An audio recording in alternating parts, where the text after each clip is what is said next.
Voilà, frères et sœurs, encore une fois, bienvenue pour cette immense et belle fête de la Pentecôte, où Jésus donne à son Église son esprit, donne à chacun d'entre nous et tous ensemble son esprit. Je voudrais aujourd'hui associer à notre prière le week-end des enfants de chœur. Donc vous avez remarqué qu'il y a, je ne sais pas si vous l'avez remarqué, mais il y a peu de petits, parce qu'ils sont en week-end avec le Père Nathanaël. Et donc je les confie à votre prière pour ce beau week-end qu'ils ont dans l'année. Je vous confie aussi tous les jeunes, les étudiants qui sont partis en week-end avec le Père Christophe. Voilà, je vous confie tout ce monde-là, tous ces gens. Voilà, que l'Esprit descende sur chacun d'entre nous.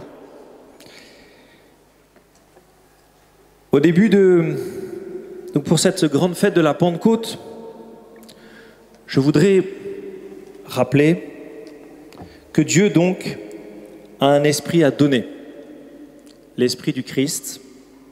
Dieu veut donner son esprit. C'est l'esprit qui demeure en Dieu. Cet esprit est l'amour qui unit Dieu le Père et Dieu le Fils. Il est Dieu lui-même, et pourtant, il n'y a pas trois dieux en Dieu, il n'y a qu'un seul Dieu.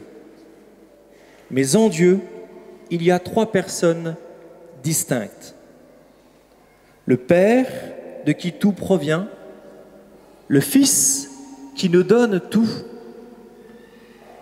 et l'Esprit, qui unit le Père au Fils et le Fils au Père, et qui nous unit entre nous.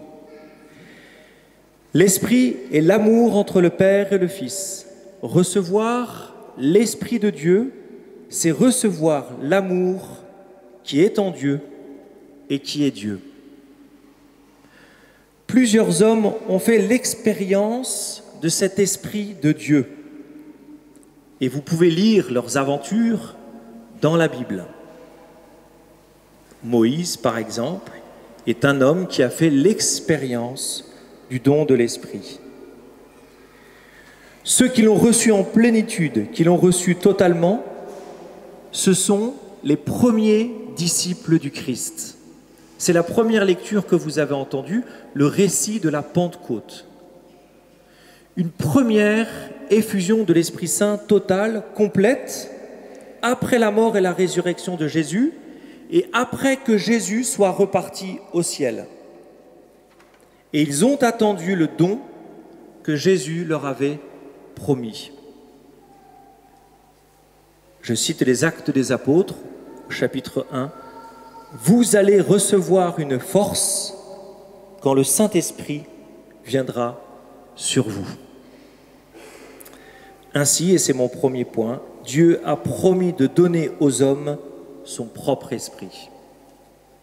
Oui, Jésus a promis qu'il nous enverrait son propre esprit de Fils de Dieu. Jésus vous a promis de vous envoyer son esprit, comme Dieu l'avait fait déjà dans l'Ancien Testament, la Bible d'avant la naissance de Jésus, et ainsi que l'écrit le prophète Ézéchiel, entre autres.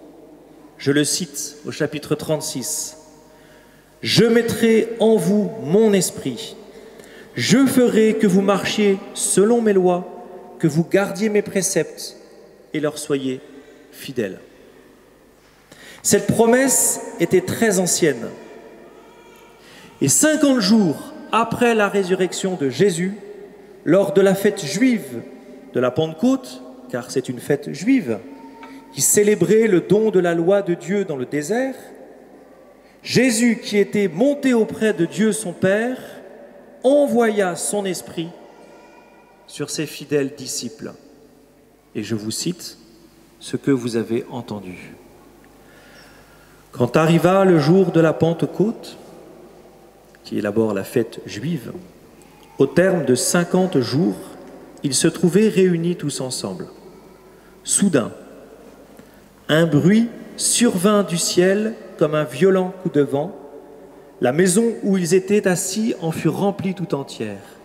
Alors leur apparurent des langues qu'on aurait dites de feu, qui se partageaient et il s'en posa une sur chacun d'eux. Tous furent remplis d'Esprit Saint. Tous furent remplis d'Esprit Saint. C'est un événement historique, identifiable. Aujourd'hui, ce don qui a été fait aux disciples est renouvelé pour chacun d'entre nous. Aujourd'hui est le jour où nous aussi, parce que nous sommes assidus à la prière tous ensemble, nous allons recevoir dans notre cœur ce don de Jésus, l'Esprit Saint, Dieu lui-même, qui fait de nous des enfants de Dieu, des saints selon le cœur de Dieu. En deuxième point, Dieu par son Esprit fait des merveilles pour nous. Vous avez entendu dans le récit de la Pentecôte qui nous est dit que les premiers apôtres, les premiers disciples dans toutes les langues, entre guillemets, du monde connu, disent les merveilles de Dieu. Le premier effet de l'Esprit Saint est le pouvoir de parler des merveilles de Dieu dans toutes les langues. Autrement dit, tous les hommes de toute la terre, encore aujourd'hui, sont susceptibles d'entendre les merveilles de Dieu. Mais quelles sont les merveilles de Dieu qu'il y a à annoncer?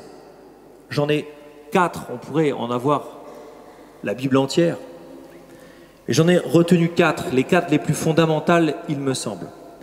La première des merveilles, c'est que tout homme est infiniment aimé par Dieu. Dieu est amour et il ne sait faire qu'une seule chose, aimer. Aucun homme, aucune femme n'est oublié par Dieu. Si ce matin certains se disent, si vous vous dites « moi je suis oublié par Dieu », j'ose leur répondre « non ».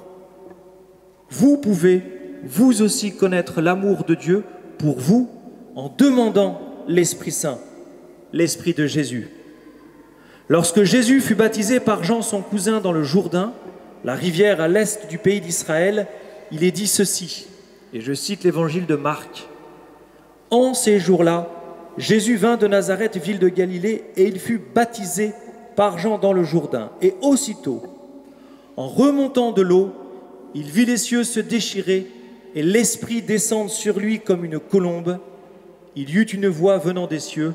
« Tu es mon Fils bien-aimé, en toi je trouve ma joie. » Tu es mon Fils bien-aimé. En demandant le baptême, vous aussi, vous pouvez faire l'expérience de l'amour de Dieu. Le baptême est l'expérience de l'amour de Dieu le Père pour chacun d'entre nous. La deuxième merveille, qui est une conséquence de la première, c'est que Dieu vous pardonne toutes vos fautes. Même le pire des actes que vous auriez pu faire dans votre passé ne peut et ne pourra jamais vous séparer de l'amour de Dieu, parce que Dieu ne vous aime pas pour ce que vous faites, mais Dieu vous aime parce qu'il est amour. C'est parce qu'il est amour qu'il vous aime et que d'une certaine manière, il ne peut rien faire d'autre et que cet amour ne cesse de se donner, quelles que soient les fautes que nous pourrions commettre. La troisième merveille, c'est que vous faites partie d'une famille, la famille de Dieu lui-même. L'Esprit de Dieu vous transforme en frères et sœurs de Jésus. Ainsi Dieu vous donne des frères et des sœurs qui vous aiment et qui prient pour vous, et que vous aussi, vous aimerez et pour qui vous prierez, et vous ne serez jamais, plus jamais seul. L'Église est la famille de Dieu. Elle est votre famille lorsque vous demandez le baptême. La quatrième merveille, c'est que votre vie sera transformée. Elle sera transformée parce que votre vie, vous découvrirez que votre vie a un sens. Étant dans la famille de Dieu, vous recevez la mission d'annoncer à votre tour les merveilles de Dieu, à commencer par ces 3 merveilles que je viens de citer. Dieu vous aime, Dieu vous pardonne toutes vos fautes, Dieu vous donne une famille. Et je cite l'évangile que vous avez entendu. Quand viendra le défenseur que je vous enverrai d'auprès du Père, lui l'esprit de vérité qui procède du Père, il rendra témoignage en ma faveur, et vous aussi, vous allez rendre témoignage, car vous êtes avec moi depuis le commencement. Voilà le sens de la vie du baptisé, rendre témoignage des merveilles de Dieu. Vous êtes sur terre pour rendre témoignage des merveilles de Dieu. Et le deuxième aspect de votre vie transformée par l'Esprit de Dieu, c'est que votre vie sera libérée du péché et de la convoitise. Vous serez vraiment libre de faire ce que votre cœur désire, de faire le bien, d'aimer en vérité, de pardonner. Et je cite saint Paul, « Voici le fruit de l'esprit, amour, joie, paix, patience, bonté, bienveillance, fidélité, douceur et maîtrise de soi. Voilà ce que l'Esprit veut vous donner ce matin, tous les jours. Amour, joie, paix, patience, bonté, bienveillance, fidélité, douceur et maîtrise de soi. Voilà ce que Dieu veut faire de vos vies. Et il veut le faire avec chacune de vos vies. L'esprit n'est pas réservé à certains ou à certaines. Ces fruits de l'esprit, vous pouvez tous les goûter. Vous pouvez tous en profiter. Mon 3e point, comment recevoir cet esprit? En 4 étapes. D'abord, en reconnaissant vos péchés. Voilà le premier effet de la vraie liberté et d'une liberté tournée vers le vrai, c'est de reconnaître par soi-même le mal que nous avons fait ou que nous pourrions faire. La 2e étape, c'est en demandant à Dieu d'accomplir sa promesse. Il vous a promis son esprit. Demandez-lui inlassablement, tous les jours. 3e étape, c'est en priant, mais en priant pas seul, en priant avec d'autres, en priant en communauté, en fraternité, en maisonnée, en petits groupes, en équipe, à la fin de la messe, quand nous avons des temps de prière les uns pour les autres, de demander l'Esprit Saint en couple, en famille, les uns avec les autres et les uns par les autres. Et puis la 4e étape, c'est en écoutant ce que Dieu vous dit. En écoutant ce que Dieu vous dit, parce que Dieu parle.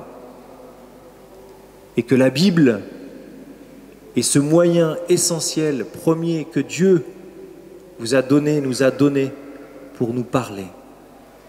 4e étape, c'est d'ouvrir la Bible et d'écouter ce que Dieu a à dire. Béni sois-tu, Seigneur, pour le don de ton esprit. Béni sois-tu, Seigneur, pour ce que tu veux faire pour toute l'humanité. Béni sois-tu, Seigneur, pour ce que tu veux faire pour chacun d'entre nous. Béni sois-tu, Seigneur, pour ce que tu veux faire dans nos familles, dans nos couples, par ton Esprit Saint. Nous te rendons grâce d'être mort et d'être ressuscité pour chacun d'entre nous.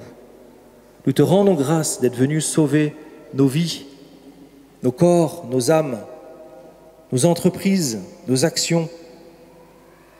Tout ce que nous avons fait, Seigneur, nous te le remettons ce matin.